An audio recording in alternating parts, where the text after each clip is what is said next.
রাতে যখন ঘুমাতে যাবেন এদিকে দেখেন, উপস্থিত বৈঠকের মুসলিম বোন এদিকে খেয়াল করেন, এই মেয়ে এদিকে খেয়াল করো। হাত দুটি এভাবে জমা করবেন, জমা করে আগে থুথু দিবেন, হালকা থুথু দিবেন। সূরা ইখলাস, ফালাক, নাস তিনটে পড়ে মাথার উপর দিয়ে, মুখের উপর দিয়ে, বুকের উপর দিয়ে পা যতদূর পর্যন্ত যায় বলিয়ে নেবেন, মুছে নেবেন। আর একবার ইখলাস, ফালাক, নাস মাথা থেকে শুরু করে মুখের উপর দিয়ে, শরীরের সামনে দিয়ে যতদূর হাত যায়। আর একবার ইখলাস, ফালাক, নাস পড়ে নিয়ে মাথার উপর দিয়ে, মুখের উপর দিয়ে, বুকের উপর দিয়ে যতদূর পর্যন্ত যা বলিয়ে নেবেন। আয়েশা রাদিয়াল্লাহু তাআলা আনহা বলেন, যখনই আল্লাহর নবী বিছানায় শুইতে যেতেন তখন এটা করতেন। অন্তত নিজেকে বাঁচান যে আমি কোরআন মাজিদ পড়ি। কোরআন মাজিদ অন্তত সূরা ইখলাস পড়ে নিজেকে বাঁচান। কোরআন আপনার পক্ষে বিপক্ষে বিচারের মাঠে হবেই হবে। অল্প একটু খেয়াল করেন, সকালে ইখলাস, ফালাক, নাস 3 বার করে পড়েন, বিকালে ইখলাস, ফালাক, নাস 3 বার করে পড়েন। ইয়াকফিকা মিন কুল্লি শাইইন, সব সমস্যার জন্য যথেষ্ট হবে, সব সমস্যা। সূরা ইখলাস 3 বার, ফালাক 3 বার, নাস 3 বার। অন্তত নিজেকে বাঁচান যে আমি কোরআন মাজিদ পড়ি। আব্দুল্লাহ ইবনে আমর রাদিয়াল্লাহু তাআলা আনহু বলেন, রাসূল সাল্লাল্লাহু আলাইহি ওয়াসাল্লাম বলেছেন, আল কোরআনু ওয়াস-সিয়ামু ইয়াশফানি ইয়াউমাল কিয়ামা লিল আবদে। কোরআন এবং সিয়াম বিচারের মাঠে আল্লাহর দরবারে আমাদের জন্য সুপারিশ করবে। কোরআন বলবে, রব্বি মানাতাহু নাওমা বিল লাইলে ফাশাফিনি ফিহি। এই লোকটাকে আমি রাতে ঘুমাতে দিনি, কোরআন মাজিদ আমাকে তেলাওয়াত করেছে, তুমি একে মাফ করো, একে জান্নাতে দাও। কোরআন কিন্তু আপনার পক্ষে কথা বলবে। আঙ্গুলে তাসবিহ গণনা করবেন, আঙ্গুল আপনার পক্ষে কথা বলবে। বৈধ টাকা দিয়ে হজ করবেন, তাহলে কালো পাথরও আপনার পক্ষে কথা বলবে।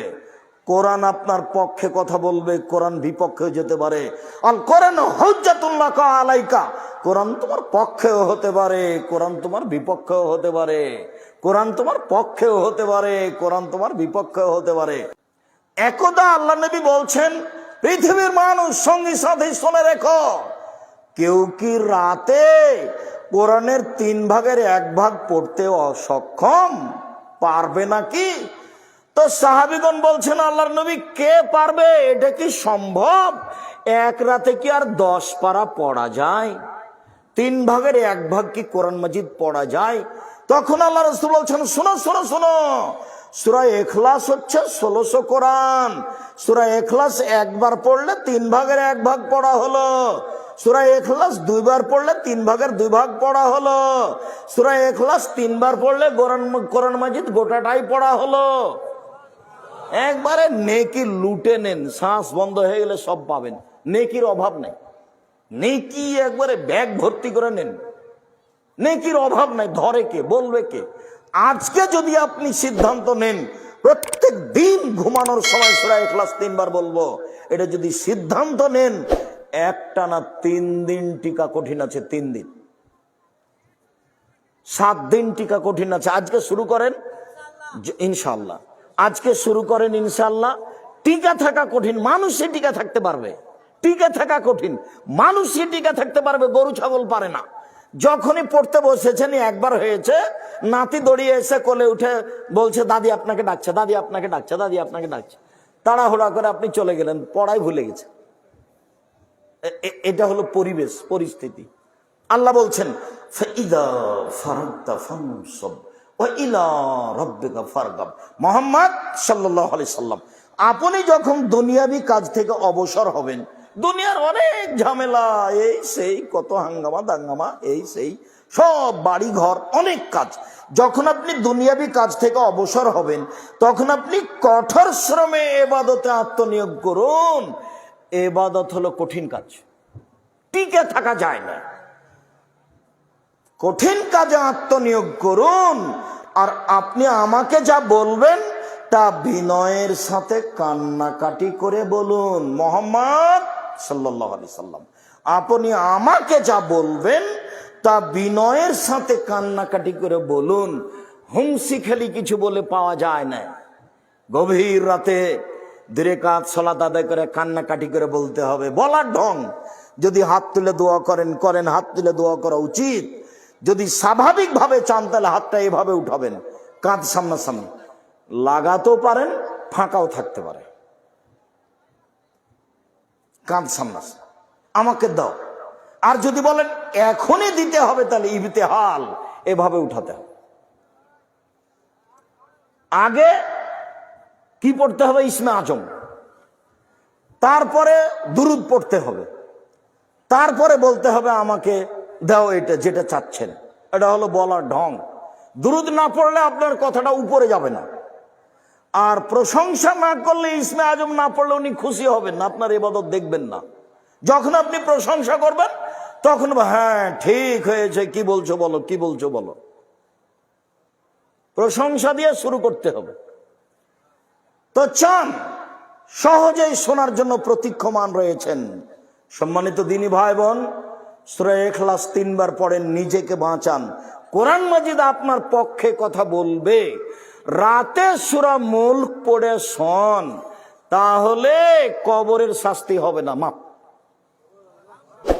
রাতে আয়াতুল কুরসি পড়েন, তাহলে আল্লাহর পক্ষ থেকে একজন পাহারাদার থাকবেন। এই যে পাহারাদার আছে। কেন? আপনি কি পড়েছেন ভুলে গেছি। আরে আয়াতুল কুরসি, আয়াতুল কুরসি বুঝেন না নাকি? আয়াতুল কুরসি পড়লে আল্লাহর পক্ষ থেকে একজন ফেরেশতা কি থাকবে? পাহারাদার। কতক্ষণ পর্যন্ত? সকাল পর্যন্ত। লা ইয়াকরুবুকা শয়তান, শয়তান তোমার পাশে যাবে না। আয়াতুল কুরসি খুব পাওয়ারফুল আয়াত, খুব জোরালো আয়াত। আর যখন সূরা বাকারার শেষ 2 আয়াত পড়বেন ঘরে, তখন জিন পালাবে, শয়তান থাকবে না। কোন জিনিস আর তো আপনার পাশে আসতে পারবে না। অন্তত সূরা ফালাক, ইখলাস, নাস নামতে নামতে নামতে নামতে নিচে নেমে গেলাম, দিয়া বললাম যে শুধু সূরা ইখলাস। কয়বার? 3 বার। নিজেকে প্রমাণ করে রাখেন প্রত্যেকদিন যে আমি কোরআন মাজিদ পড়ি।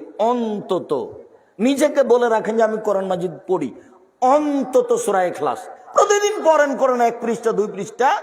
সূরা বাকারা পড়েন।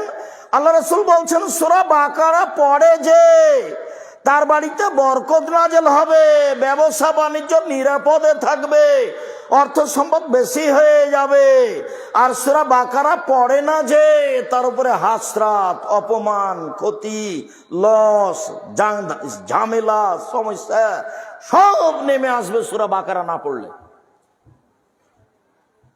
তারাকা হাসরাতুন ওয়াখযাক বারাকা, পড়লে বরকত নাযিল হয়, ছাড়লে ধ্বংস নাযিল হয়।